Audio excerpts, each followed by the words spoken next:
तो सम राम भानु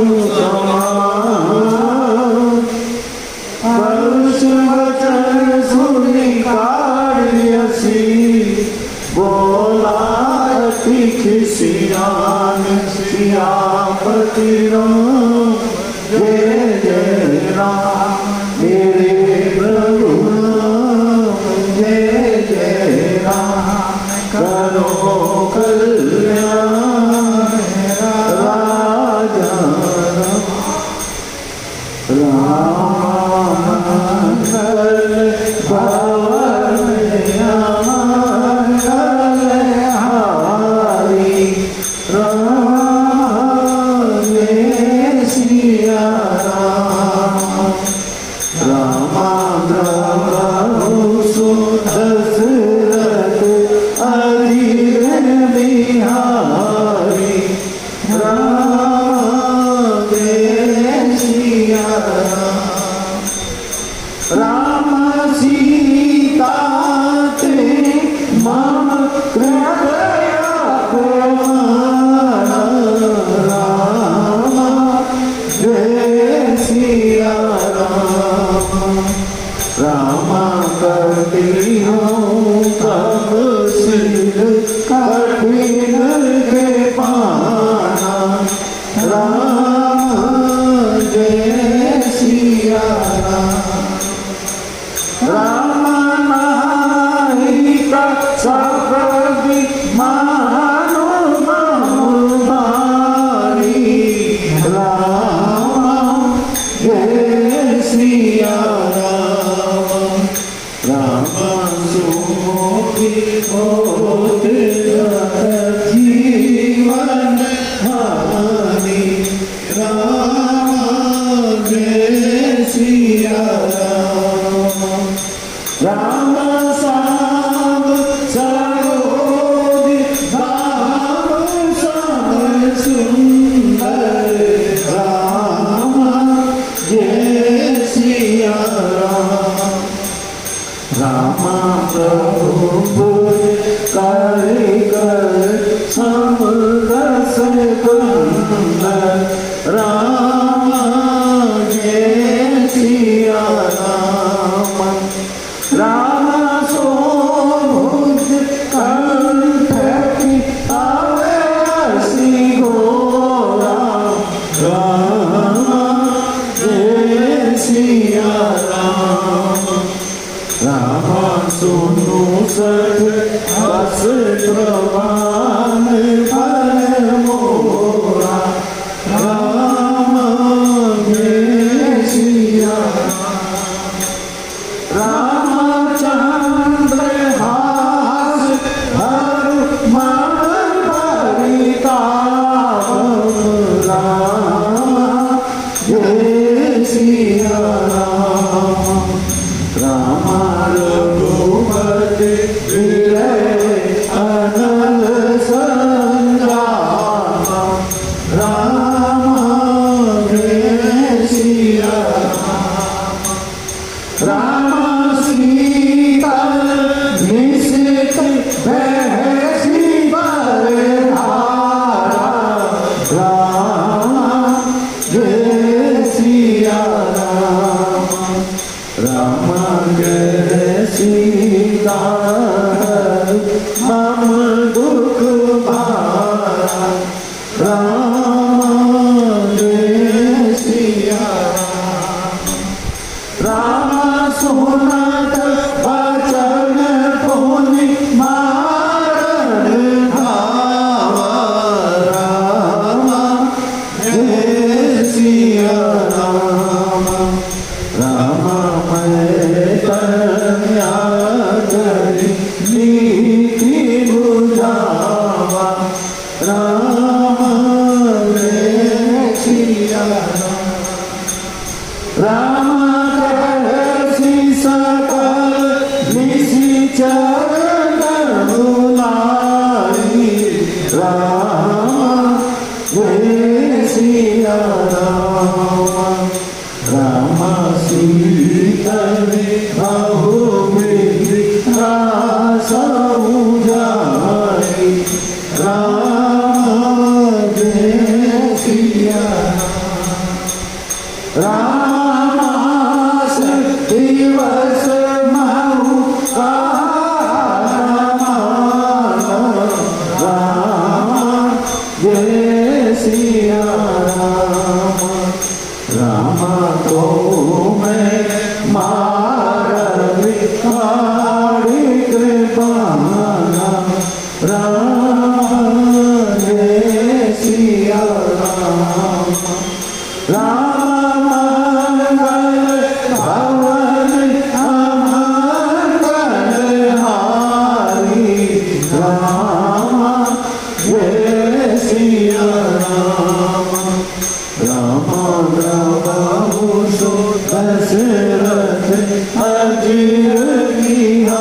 धरहि रूप बहुमंत सियापति राम जय जय राम मेरे प्रभु राम जय जय राम करो कल्याण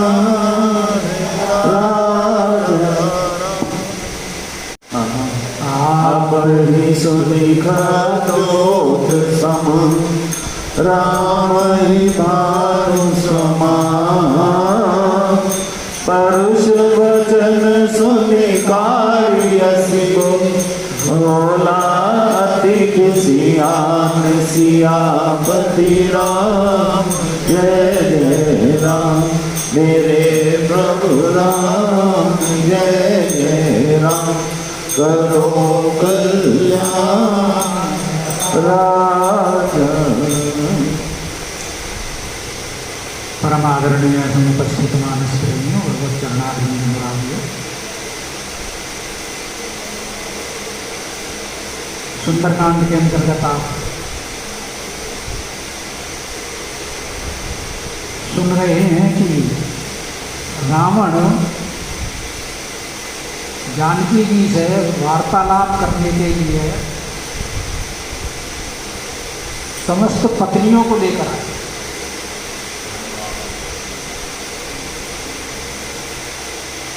और बड़े सज धज कर आए, स्वयं भी और पत्नियों। जानकी जी को अपने ऐश्वर्य से प्रभावित करने के लिए कि जानकी जी हमारे ऐश्वर्य को देखें और प्रभावित होकर के शायद कुछ पसीजन।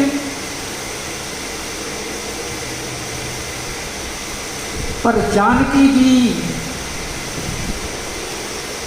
महाराज जनक की पुत्री, जनक जी महाराज को जब कोई ऐश्वर्य प्रभावित नहीं कर सकता तो उनकी पुत्री को कैसे प्रभावित कर सकता है।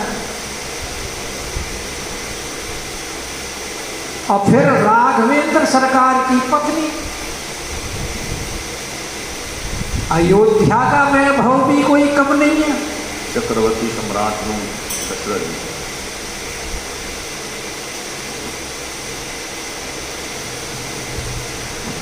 दशरथ धन सोनी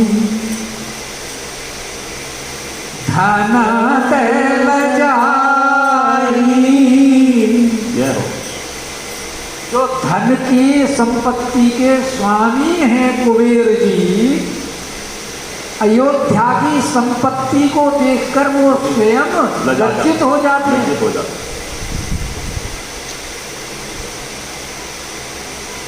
तो ऐसे ऐश्वर्य के सामने लंका का ऐश्वर्य क्या थी।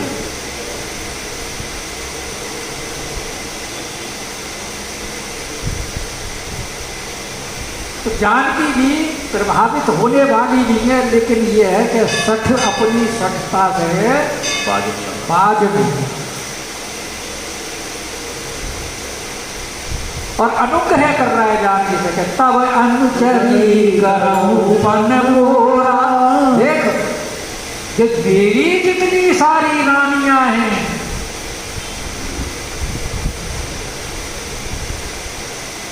जो रानी हैं उनकी बात छोड़, अब वो रानी नहीं रहेंगी। अगर तू एक बार एक बार मैंने अगर मेरी तरफ दृष्टि डाल दी, देख लिया, मतलब अनुमति प्रदान कर दी मुझे स्वीकार करने की, तो फिर पटरानी तुम होगी, ये सब तुम्हारी दासी हो। कितना बड़ा प्रभु है।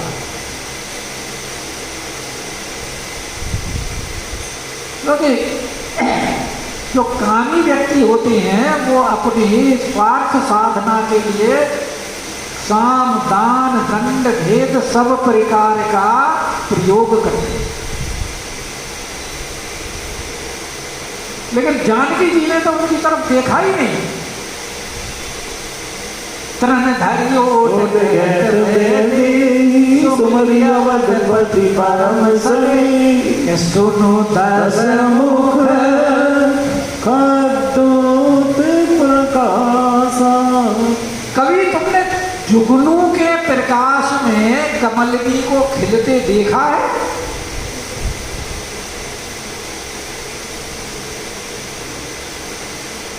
क्योंकि रात्रि में सूर्य तो होता है, जुगनू जरूर टिमटिमाते रहते हैं। तो जुगनू के प्रकाश में कमलनी कभी नहीं खिलती है। कहने का तात्पर्य है कि रावण तू जुगनू है और जिसके सामने तूने प्रस्ताव रखा है वो कमलनी सूर्य कुल के राघवेंद्र सरकार के ही सामने खिलेगी, तुम्हारे सामने खिलने वाली नहीं है। कि कबहू की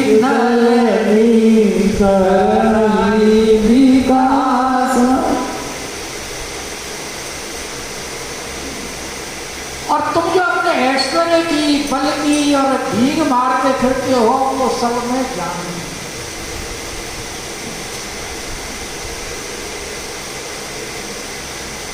जिस प्रकार तुम मेरा हरण करके लाए हो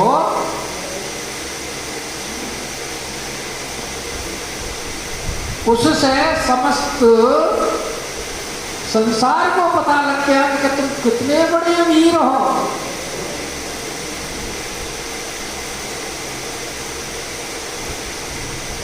चोरी करके लाए और युद्ध में लड़के नहीं लाए।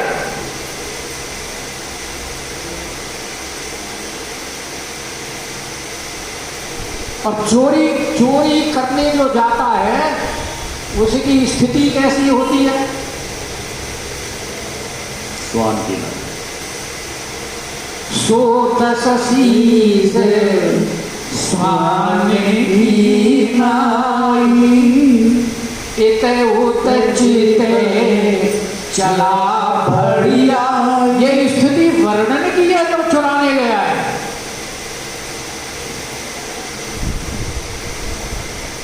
और लेकर भी आकाश मार्ग से आया है कि कोई रास्ते में मिल ना जाए। जटायु ने प्रयास किया अपनी सामर्थ्य के अनुसार, लेकिन एक बार तो जटायु को देखकर भी घबरा गया था।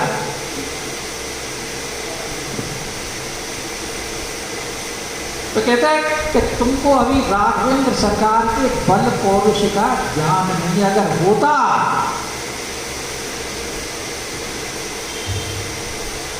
है तो सही लेकिन पूर्णतया नहीं, क्योंकि खरदूषण के वध की खबर तो रावण को मिल चुकी है शूर्पणखा के द्वारा, और मारीच के द्वारा भी उनके बल का पता लग चुका है कि उस समय तो ये दोनों बालक ही थे। उस समय बिना सर फरका बाण मारा मेरे में तो 100 योजन दूर आकर के गिरा। और अब तो ये जवान है, इसीलिए तो तेरी हिम्मत नहीं हुई वहां युद्ध करके लाने की। कि सठ सूने हरियाणी मोरी। अरे अरे निर्लज्ज, तुझे थोड़ी बहुत लज्जा है क्या? अब रावण जो विश्व विजयी अपने आप को समझता है, जिसके सामने किसकी बोलने की हिम्मत नहीं, जिसके दरबार में कर जोड़े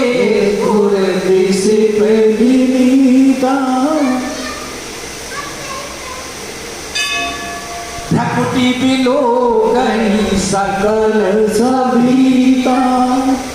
देखते रहते हैं रावण की तरफ, भ्रकुटी की तरफ, कि इस समय इनका मूड कैसा है। भयभीत होकर के और उस रावण को जानकी जी कह रही हैं अधम नीलज अधम नीलज लाज नहीं तो और भाई एक बलवान दूसरे राजा, और राजा को अपशब्द कहने का तात्पर्य है कि उसका वध कर देना।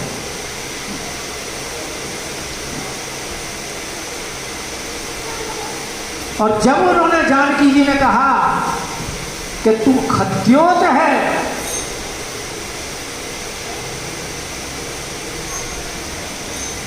राम जी के सामने कुछ भी नहीं है, वो तो सूर्य हैं, नीच है, अधम है, निर्लज्ज है। तो रावण को तो ऐसा हुआ जैसे उसकी किसी ने गर्दन काट दी, क्योंकि बड़े आदमी को अपशब्द कहने का तात्पर्य है उसकी को मृत्यु करनी। महाभारत में ये युधिष्ठिर के साथ हुआ।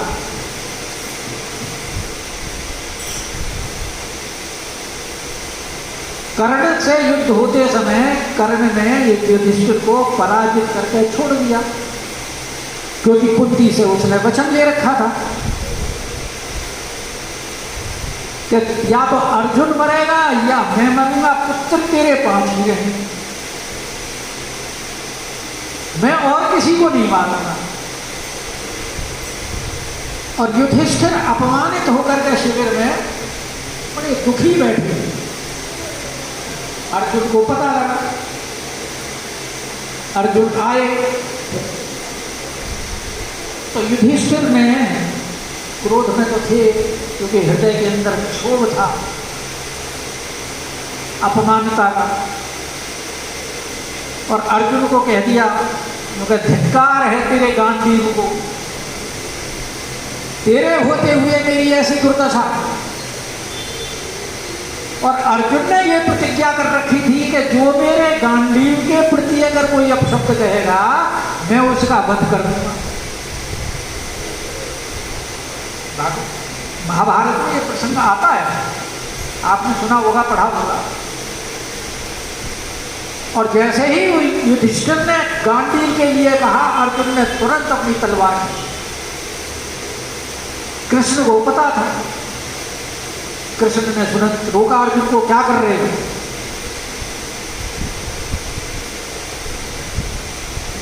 अर्जुन बोला मेरी प्रतिज्ञा है, जो मेरे गांडीव के लिए अगर कोई शब्द कहेगा अपशब्द तो मैं उसका वध करूंगा।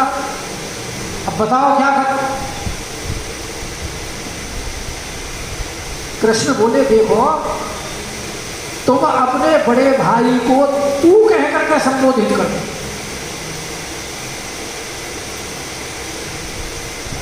और अपने से बड़ों को तू शब्द बोलने से अपमानित, या तू शब्द बोलना या उनको उनकी सम्मान में अपशब्द बोलना, यह उनका वध के समान माना जाता है, ऐसा शास्त्र है। तो वहां उन्होंने उनको युधिष्ठिर को ऐसे ही कुछ शब्द कहे जिससे उनकी प्रतिज्ञा भी रह गई, अपमानजनक, अपमान।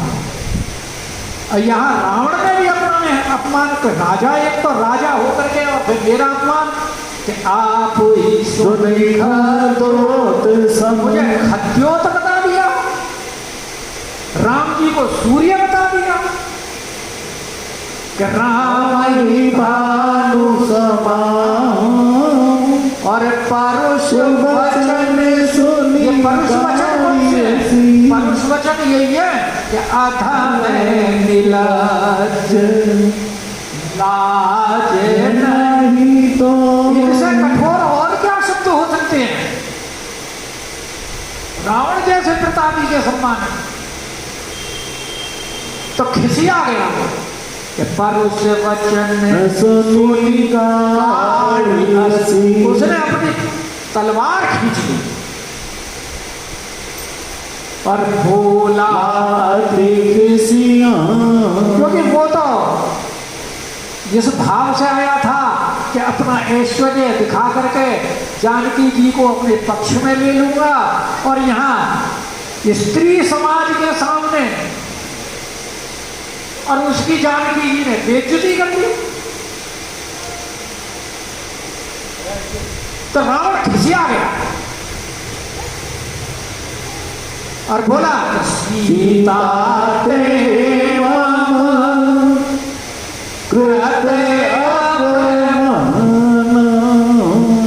नाम तो तेरा सीता है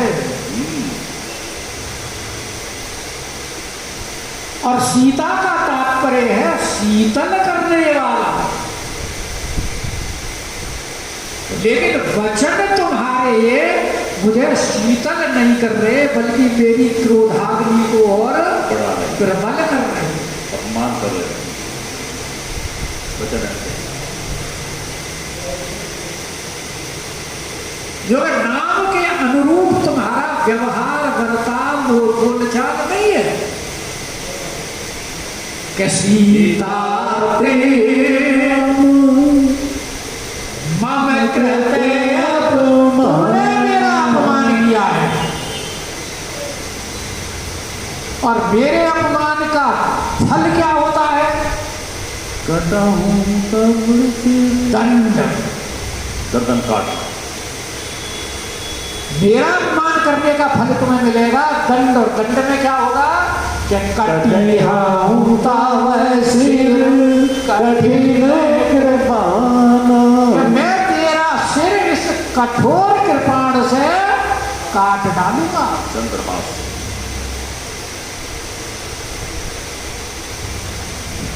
पर रावण ने मन में विचार किया कि ऐश्वर्य से तो ये प्रभावित हुई नहीं मेरे से, तो हो सकता है दंड से प्रभावित हो जाए। उसको अब उसने ऑप्शन रख दी जानकी जी के सामने कि अब तुम्हारे पास दो ही ऑप्शन है, या तो अपनी गर्दन कटवाओ और नाही ते सपति मानु मम पारी, या तुरंत मेरी बात को मान लो। कौन सी बात? एक बार दिलो मम ओरा। या गर्दन कटाने के लिए तैयार हो जाओ और या नाही, और वो भी सपति तुरंत, क्योंकि राजा अपने अपराधी को दंड तुरंत देता है। तो या तो तुरंत स्वीकार करो और नहीं तो तुरंत तुम्हें दंडित होना पड़ेगा।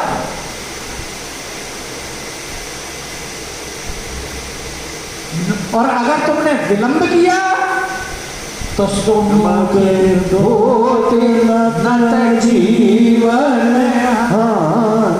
जो तुम्हारा जो ये सुंदर मुख जो दिखाई दे रहा है, जीवन की हानि होगी, वो फिर सुंदर नहीं रहेगा, क्योंकि जीवन समाप्त होने के बाद में फिर शव में कहां सुंदरता हो।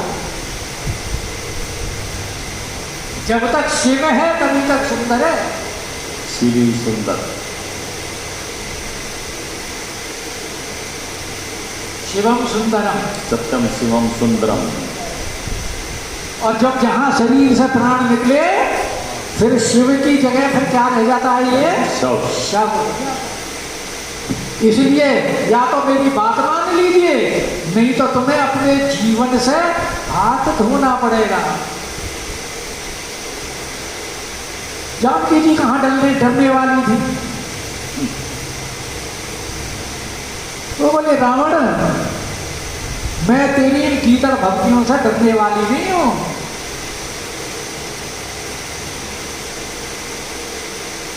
क्यों? मेरा तो निश्चय है, दृढ़ है कि या तो मेरे कंठ में श्याम सरोज दाम श्याम सुंदर, हमारे राघवेंद्र सरकार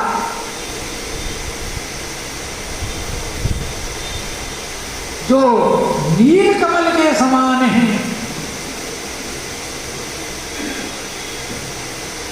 श्याम कमल के समान है, श्याम सरोज।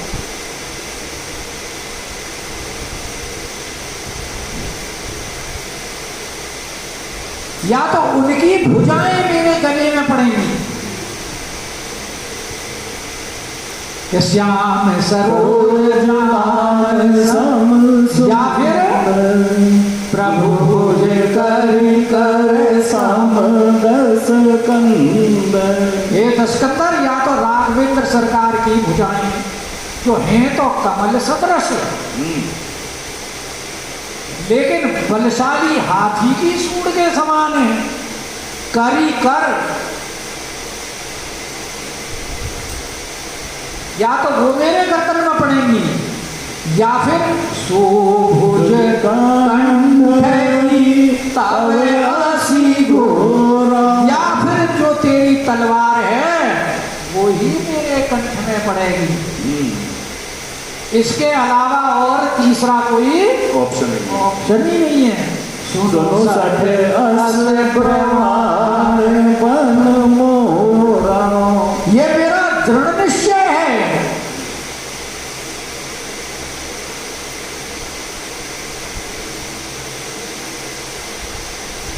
तो रावण की जो तलवार थी उसका नाम था चंद्रहास।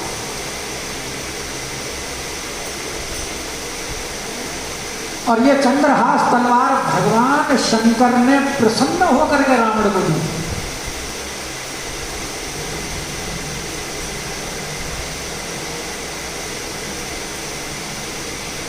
तो अब चंद्रहास से जानकी जी कह रही है, क्योंकि रावण से कहने का तो कोई फायदा नहीं, तात्पर्य नहीं रहा। अब चंद्रहास से प्रार्थना कर रही हैं कि चंद्रहास हरु मम परिताप। तो ये रावण जो कह रहा है ना कि काट कटी हूं तब सिर कठिन कृपाना, तो भाई तू देर क्यों कर रही है, काटती क्यों नहीं मेरे इस गर्दन को।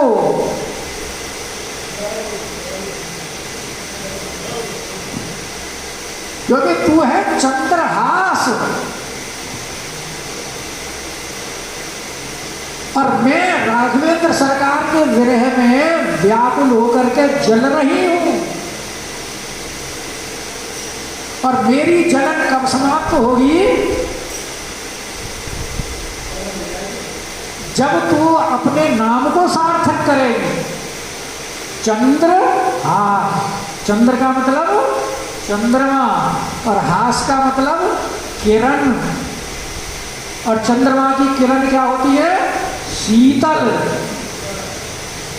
तो जब तू मेरे गर्दन से मिलेगी आकर के, तभी मेरी विरहाग्नि शांत होगी, शीतल होगी।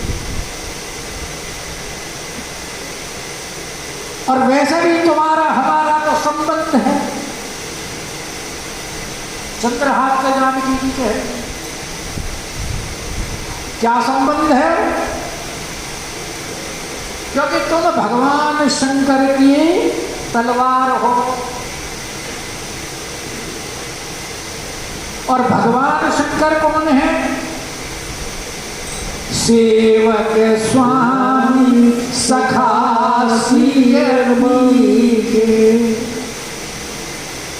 राघवेंद्र सरकार के सेवक भी हैं, स्वामी भी हैं और सखा भी हैं।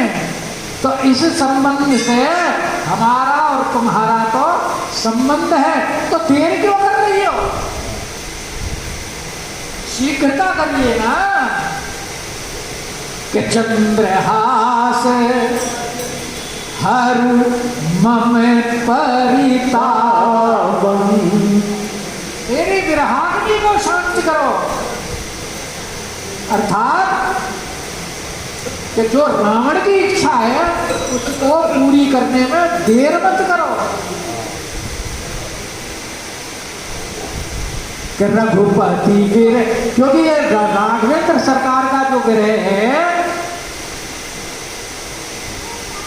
ये बहुत दारुण अग्नि है, जो मेरे से सहन नहीं हो रही है। इसलिए तू इसको हर ले। हर मम पद भगवान शंकर की है, तो हर की तलवार है तो इसका, इसलिए मेरे संताप का हरण कर। हर क्योंकि हर की है तो इसलिए हर। शीतल बहती बरधारा कह सीता हरु मम दुख मारा। कहते हैं तलवार तू शीतल है, तीव्र है, और चंद्रहास नाम से चंद्र किरण की श्रेष्ठ धारा बहाने वाली है। अर्थात तेरी धारा ठंडी है और तेज है, इसलिए तू मेरी विरहाग्नि इस विरह के बोझ को हरण कर ले।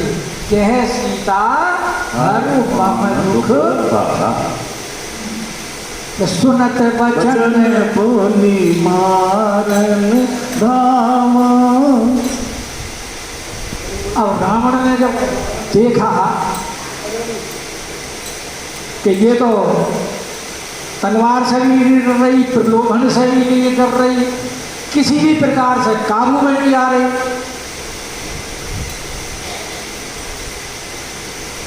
तो जब जानकी जी के इस प्रकार के उसने वचन सुने तो रावण दौड़ पड़ा। सुनत वचन बोली मारन धामा। धावा का तात्पर्य है कि रावण कोई दूर तो था नहीं, जानकी जी के पास ही था। अशोक वृक्ष के नीचे जानकी जी बैठी हुई है, वहीं रावण अपनी स्त्रियों के साथ आया हुआ है। ऊपर हनुमान जी बैठे बैठे सुन रहे हैं, देख रहे हैं। लाइव टेलीकास्ट देख रहे क्या हो रहा है? लाइव टेलीकास्ट चल रहा है, हनुमान जी देख रहे हैं। हनुमान जी देख रहे लाइव टेलीकास्ट।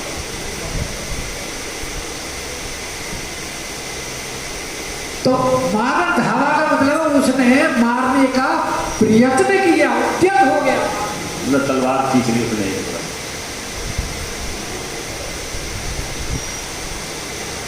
चाहे जानकी जी को और ज्यादा डरा सके कि अभी तक तो बातों बातों से कहता है, अब तो ये मारने को ही तैयार हो गया। कि सुनत वचन बोली मारन धावा। मंदोदरी आदि स्त्रियां सब वहां पास में खड़ी थी। तब मैं तनया मंदोदरी ने रावण को रोक लिया। क्या कर रहे हो महाराज? अगर हनुमान जी ऊपर बैठे देख रहे हैं और यहां भगवान की लीला देखो, क्योंकि हनुमान जी असहाय है, कुछ कर नहीं पा रहे, क्योंकि प्रकट नहीं हुआ ना अभी। तो जानकी की रक्षा के लिए भगवान ने किसको आगे कर दिया? मंदोदरी को आगे कर दिया, ने हाथ पकड़ लिया। भगवान की लीला कैसी विचित्र है। कहीं ना कहीं आपको मार्ग मिल ही जाता। मंदोदरी के रूप में जानकी, अब देखो, हालांकि मंदोदरी को जानकी की सहायता के लिए आने का कोई औचित्य प्रतीत नहीं होता। जिसके लिए रावण ये कह रहा है कि मंदोदरी आदि सब रानी तब अनुचरी कराऊं, यानी जिसकी दासी बनाने के लिए रावण तैयार है, उसको मार देता तब भी कोई नहीं था। चलिए तो। और रावण जिसको उसको मारना चाहता है मंदोदरी से बचा, वो तो यूं सोचेगी कि अच्छा है कि बच जाए, तो तन मर गए। वो तो ये यहाँ देखो भगवान की लीला क्या है। यानी वही मंदोदरी जिसको रावण दासी बनाना चाहता है, वो जानकी जी को बचाने के लिए आगे आ गई। और यहाँ उसका नाम दिया मैं तनया, यानी मैं दानव की पुत्री। हालांकि मैं दानव भी असुर ही है और असुरों में दया माया कहाँ, लेकिन फिर भी क्योंकि मंदोदरी का नाम भी प्रातः स्मरणीय नाम पंचकन्या, साधन औरतों के लिए अच्छा बताया गया लेना। और वो बड़ी नीतिज्ञ रही है। रावण को कई बार समझाया है उसने, यहां भी वो नीति की बात कर रही है, अरे क्या कर रहे हो, स्त्री के ऊपर हाथ।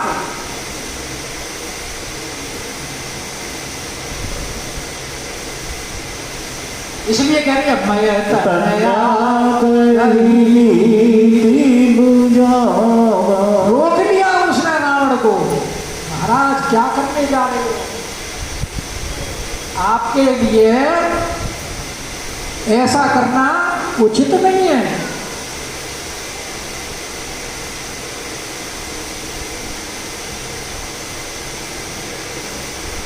क्योंकि स्त्री के ऊपर कभी भी पुरुष को हद के लिए नहीं करना चाहिए। और जो स्त्री वध जिसने किया हो, जिसने बालक वध किया हो, जो कृतज्ञ हो, जिसने शरणागत को शरण नहीं दी हो, ऐसे आदमी को तो शास्त्र ये कहता है कि अगर उसने अपने अपराध के लिए क्षमा भी मांग ली हो तो भी ऐसे व्यक्ति का साथ नहीं करना है।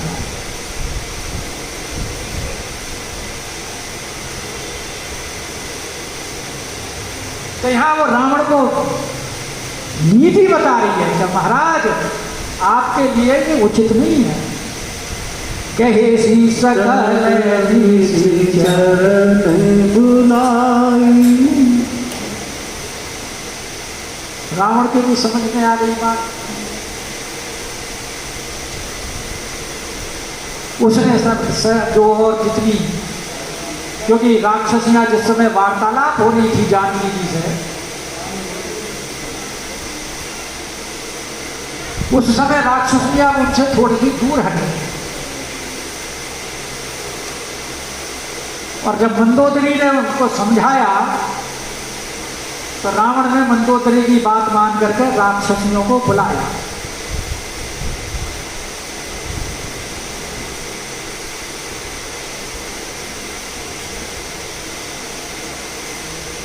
क्योंकि यहां बड़े उल्हाने वाले शब्दों में मंदोदरी ने समझाया रावण को, क्योंकि धन्य हो प्रभु आपकी बुद्धि। एक तरफ तो तुम जानकी जी से प्यार करते हो और एक तरफ उसका वध करना चाहते हो।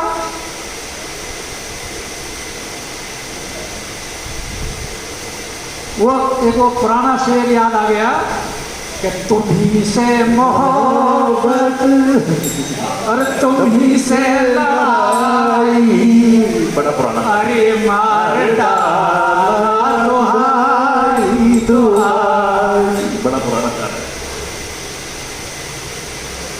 मंदोदरी रावण ने कह दिया धन्य हो प्रभु, मारने से काम नहीं चलेगा। रावण के समझ में आ गई, कहे सी सकल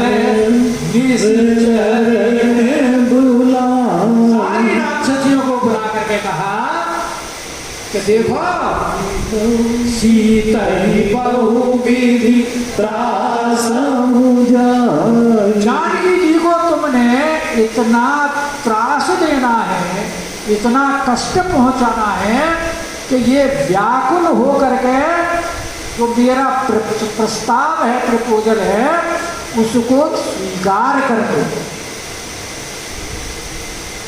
अब ये तुम्हारी बुद्धिमत्ता के ऊपर निर्भर है। अगर तुमने इसको राजी कर लिया तो तुम्हें पारितोषिक मिलेगा, नहीं तो दंड मिलेगा। और इसके लिए समय निर्धारित कर दिया 1 मास, 1 महीने के अंदर अंदर तुमने जानकी जी को मेरे फेवर में तैयार करना है।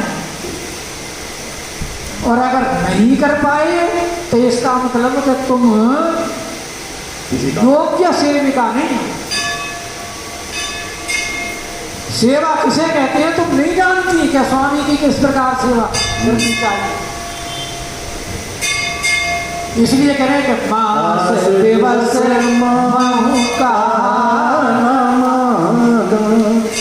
अगर 1 महीने के अंदर ये तैयार नहीं हुई तो इसका तो जो होना है वो होना है, तुम्हें मार दूंगा।